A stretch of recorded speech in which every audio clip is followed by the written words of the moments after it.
crew, welcome back to the workshop. Artisan Pirate here, and in today's fun project we are going to be back over on the TOOCAA 20W laser engraver.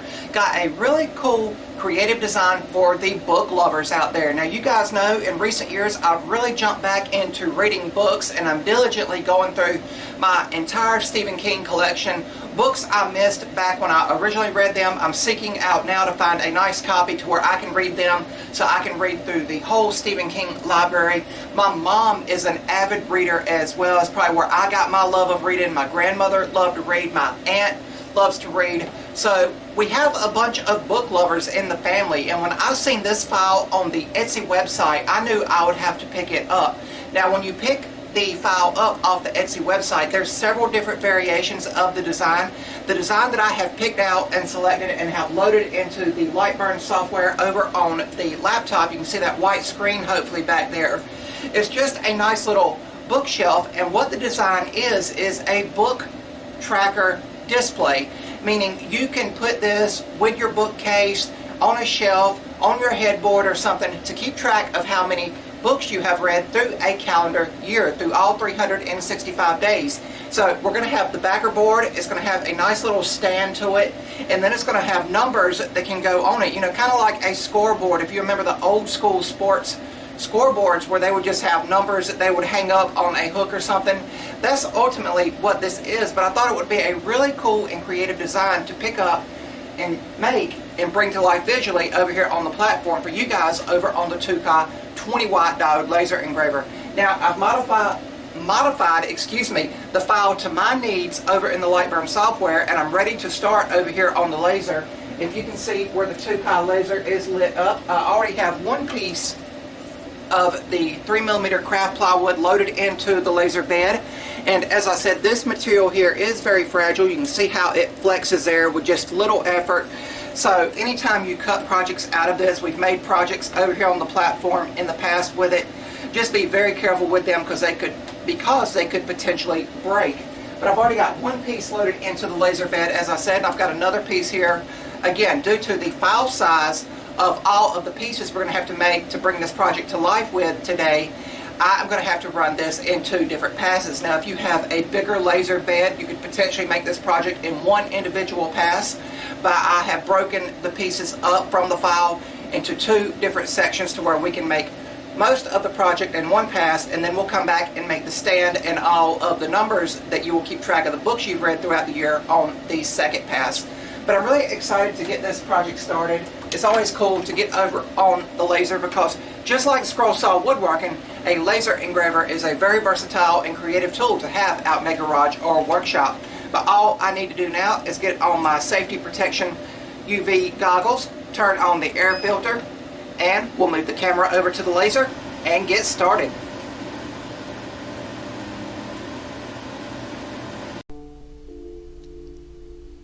And before we get started, here is the full file size loaded into Lightburn.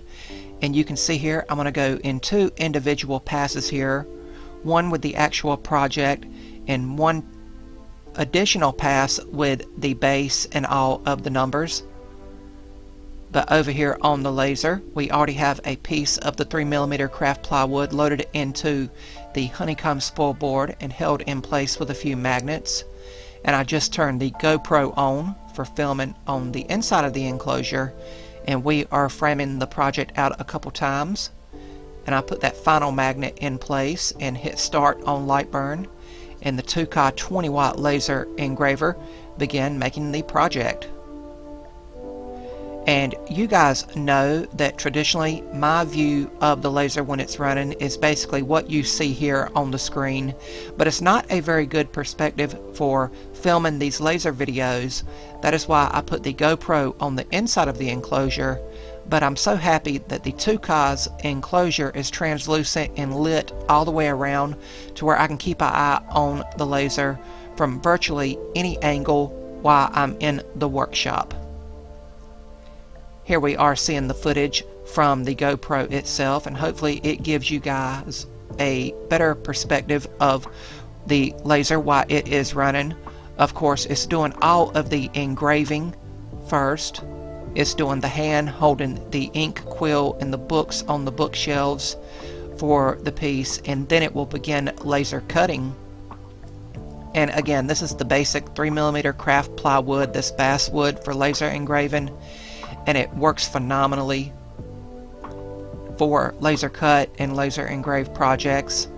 Now, as you can tell with all of the smoke being generated, that the laser is laser cutting through the pieces, cutting them out, and we'll carefully pick them up once all the laser cutting is done.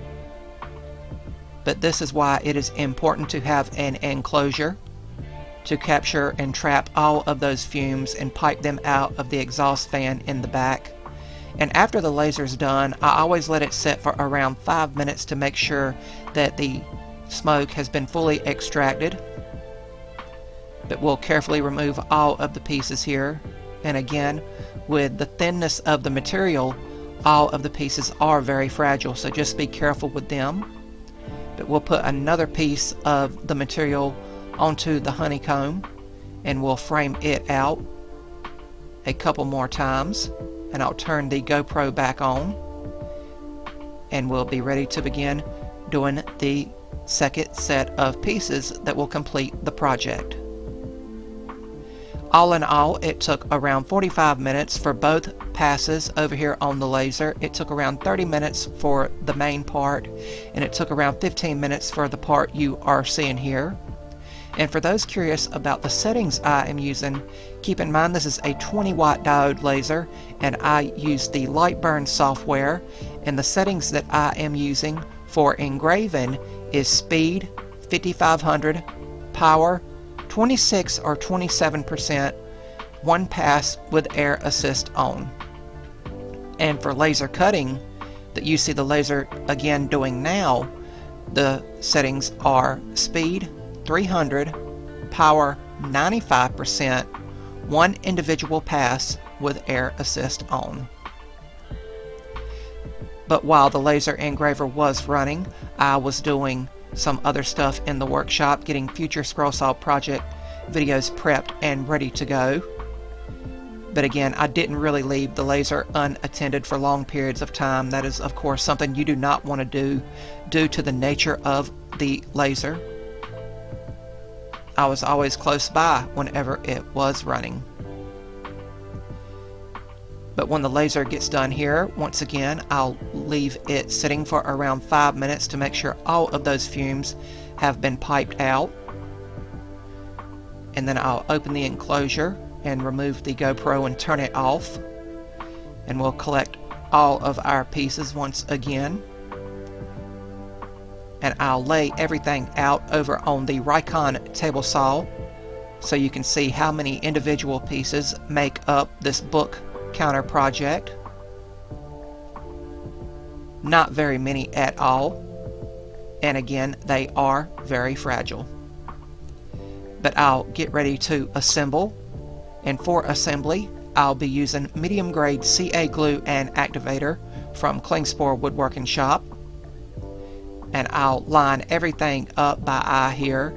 I'm not taking any kind of proper measurements. And I love using the CA glue and activator because it basically dries and bonds instantly and allows you to assemble projects and work quickly. But I'm being very careful here not to break anything. Put in the little hooks for the number tags on here, and they are very, very small, so you'll have to keep track of those. But I give the CA glue around 5 minutes to completely dry and cure. And then I came back and it was time to put some number tags on the board itself to give you guys a full visual of the project we have made in today's video. But a really cool project to make for people who love to read books in your family or friend circle. And I think it would make a really cool heartfelt gift if you have a librarian in your family. But a really cool project to show off the versatility of the TOOCAA 20-watt diode laser engraver. Thank you all for watching. We'll get ready to close the video.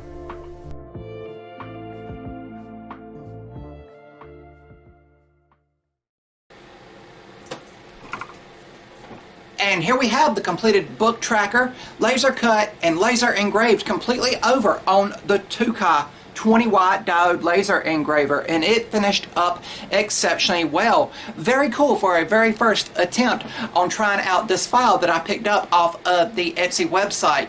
Again, this is the design that I favored. There was several designs in the pack that you download from Etsy once you purchase it. I think it was like $5 as US currency. There was like 10 or 12 different book tracker designs themed to different mediums, you know, like medieval, there was fantasy stuff, there was more rustic stuff, things like that. But this one here with just the traditional books on the bookshelf and the writer's quill there jotting down notes is the one that stuck out to me for my creative nature to bring to life visually over here on the platform. And I hope along the course of today's video, from the intro until now where we are closing the video, you guys picked up a tip, trick, or tidbit for laser engraving out in your garage or workshops. You guys know primarily I am a scroll saw woodworking artist, but I do like using the laser to make creative designs like this. And if you want to see me make more creative designs over on the laser engravers, please let me know down in the comments. But please know, I'm still going to be doing the scroll saw woodworking, making sawdust out here in the workshop.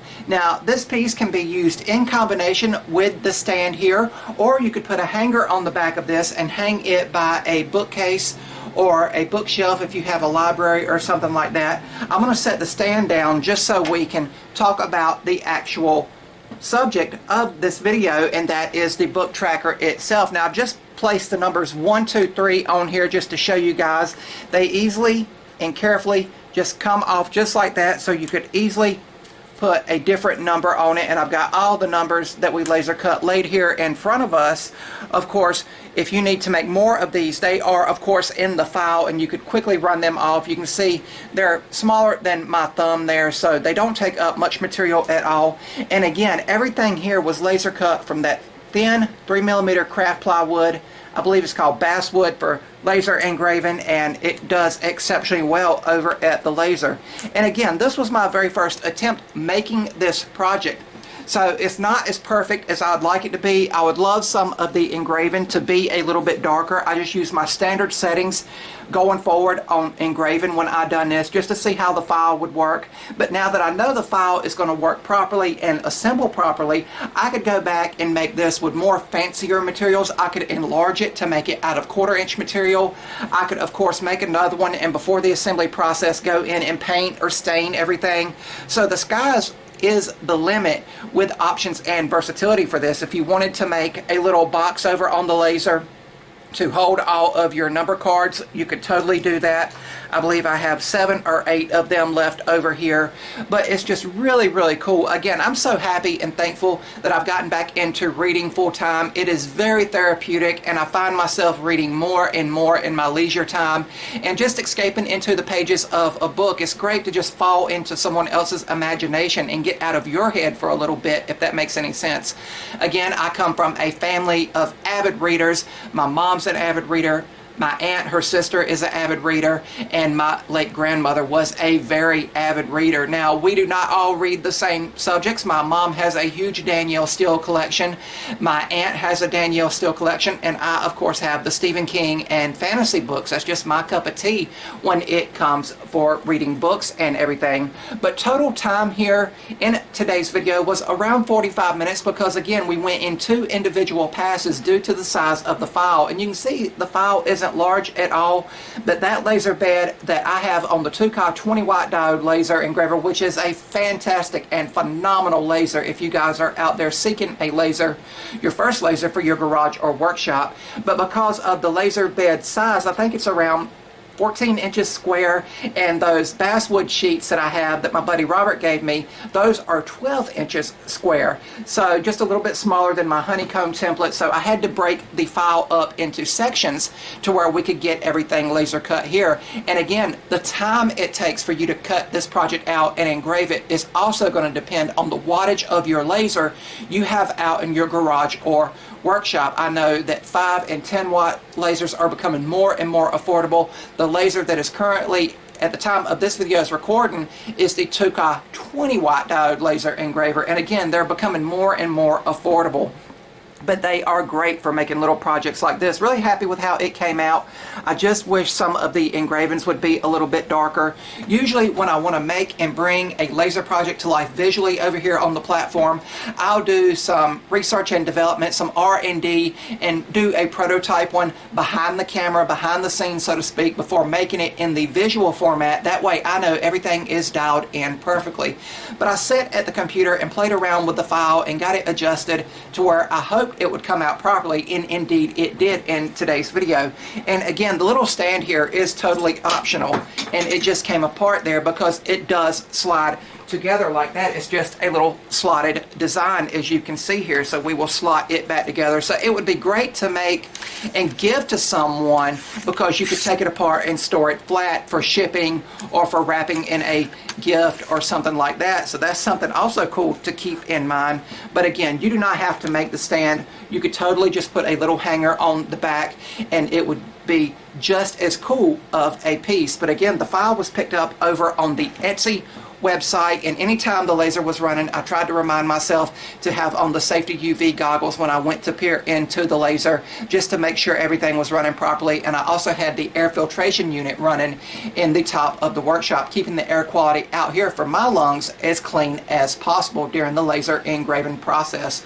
For the settings we used in today's video, for laser engraving, we used a speed of 5500, power of 27 or 28%, I believe it was, and one pass with air assist on, and that's for all of the etching there. So all the brown that you see there, the engraving, that was the settings for that. And for the laser cutting, to cut everything out, I used a speed of 300, power of 95%, one individual pass with air assist on. Again, this material here is so phenomenal to use over on the laser engraver.